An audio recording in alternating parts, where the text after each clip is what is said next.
नमस्कार दोस्तों, स्वागत है आप सभी का सेकंड क्लास के अंदर। दोस्तों हमारी जो कंप्यूटर के अंदर जो कोडिंग होती है उसकी हमने फर्स्ट क्लास अटेंड कर ली है। तो फर्स्ट क्लास के बाद हमारी जो सेकंड क्लास है वो है जो कोड्स होते हैं उनको ब्रेक्स करेंगे। यानी कि आज हम एक कोड का जो मेथड होता है, जो उसका सिंटैक्स होता है, यानी कि उसको जो बनाने का तरीका होता है, उसके ऊपर हम बात करेंगे। साथ ही साथ हम यह भी देखेंगे कि जो एक कोड है वो किस तरह से बनता है, उसका लॉजिक क्या होता है, उसका मीन क्या होता है। तो चलिए वीडियो को शुरू करते हैं। दोस्तों सबसे पहले हम सी लैंग्वेज के अंदर कैसे लिखते हैं, उसके लिखने का तरीका क्या है, जिसे हम कहते हैं सिंटैक्स। वो सिंटैक्स क्या होता है उसके ऊपर हम सबसे पहले बात कर लेते हैं। तो देखिए, सबसे पहले हम दो लाइनें लिखते हैं, हैशटैग इंक्लूड stdio.h, उसके बाद हैशटैग इंक्लूड conio.h। ये दोनों सबसे ऊपर लिखे जाते हैं। ये मेथड आप एक बार याद रख लेना, मैं इसको बाद में एक्सप्लेन कर दूंगा।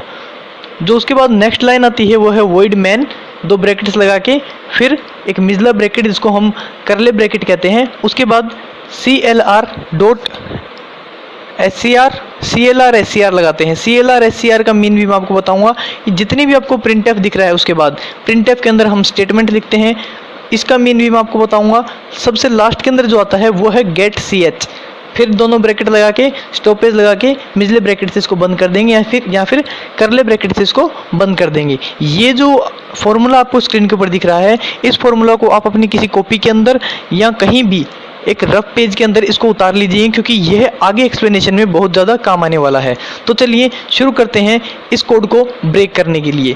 तो चलिए इस कोड को ब्रेक करते हैं। सबसे पहले जो हम स्टार्ट करते हैं वो है हैशटैग। देखना, हमने सबसे पहले देखा था कि सबसे पहले था हैशटैग इंक्लूड। तो इस हैशटैग का मीन क्या होता है? अगर हम कोई भी प्रोग्राम अगर शुरू करते हैं तो सबसे पहले हैशटैग लगाया जाता है। हैशटैग का मीन है कि हम प्रोग्राम को स्टार्ट कर रहे हैं। उसके बाद जो सेकंड जो चीज़ यूज़ में आई थी वो है इंक्लूड। इंक्लूड क्या है? देखिए, इंक्लूड का नाम से ही पता लग रहा है शामिल करना। किस चीज़ को शामिल करना? stdio.h या conio.h को। इन दोनों में से हम किसी भी एक को शामिल कर रहे हैं। इन दोनों का मीन भी मैं आपको बताऊंगा, लेकिन इंक्लूड का मतलब है शामिल करना, हैशटैग इंक्लूड। उसके बाद आता है stdio.h और conio.h। इसका मतलब क्या होता है? देखिए दोस्तों, stdio.h और conio.h ये जो दोनों हैं ये अपने आप में एक लाइब्रेरीज होती हैं। इन दोनों को इंक्लूड के अंदर लगाना इसलिए ज़रूरी होता है क्योंकि अगर हम कोई भी प्रोग्राम रन करते हैं तो दोनों जो लाइब्रेरी हैं, कुछ कोड ऐसे होते हैं जो stdio.h में मिलते हैं और कुछ ऐसे होते हैं जो conio.h में मिलते हैं। अगर हम ओनली conio.h लगा देंगे तो कुछ कोड ऐसे होंगे जो stdio.h में होंगे तो प्रोग्राम रन नहीं हो पाएगा, और कुछ कोड ऐसे होते हैं जो conio.h में होते हैं, stdio.h में नहीं होते। इसलिए दोनों के दोनों जो हैं ये लगाने जरूरी होते हैं। इन दोनों का मीन क्या है ये मैं आपको बता देता हूँ। देखिए दोस्तों, STD यानी कि स्टैंडर्ड और IO मतलब input output. Standard input output stdio.h का मीन है। जहाँ जैसे ही conio.h का मीन है कंसोल इनपुट आउटपुट, CON का mean console, IO input output. ये दोनों इनके फुल मीन है। लास्ट के अंदर आप देख रहे हैं कि .h लगा हुआ है दोनों के अंदर, stdio में भी .h और conio में भी .h लगा हुआ है। इस .h का क्या मीन है?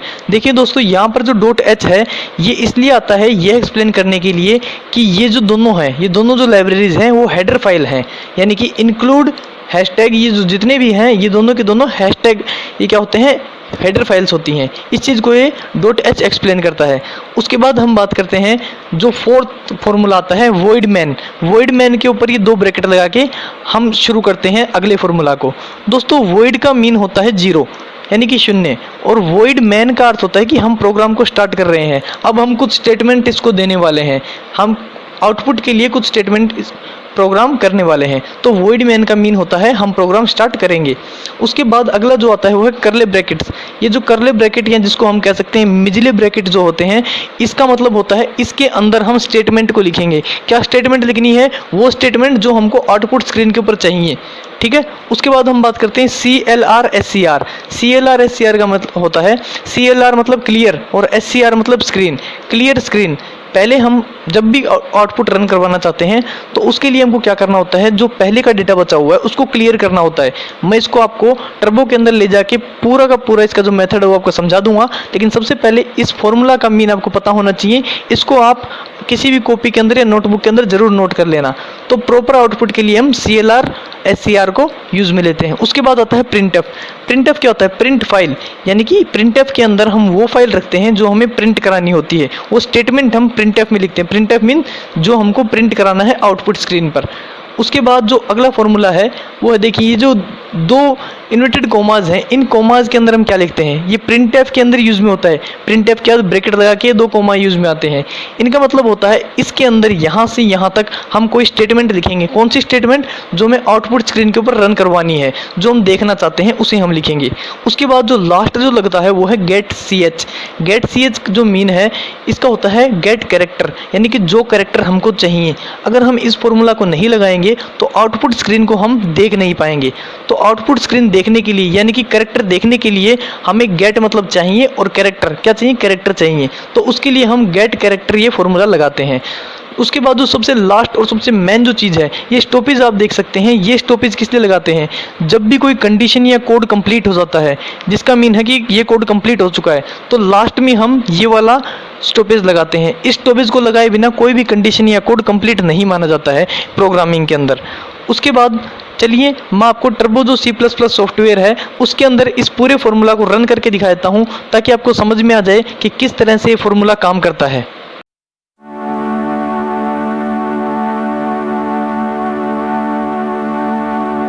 दोस्तों जैसा कि आप स्क्रीन के ऊपर देख सकते हैं, सामने जो आपको दिख रही है वो है इनपुट स्क्रीन। इनपुट स्क्रीन के ऊपर मैंने बताया था कि हम सबसे पहले फॉर्मूला को लिखते हैं। तो चलिए हम हेडर फाइल से लिखना शुरू कर देते हैं।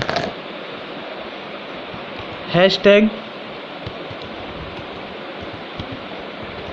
इंक्लूड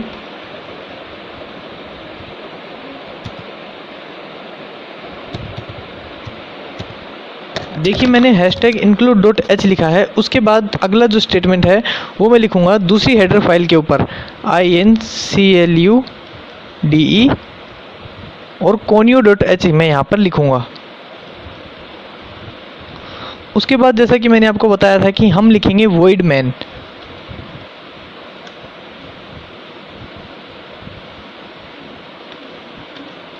void main लिखने के बाद हम ब्रैकेट्स को ऑन करेंगे और उसके बाद हमने एक यहाँ पे करले ब्रैकेट लगाने का आपको स्टेटमेंट कहा था।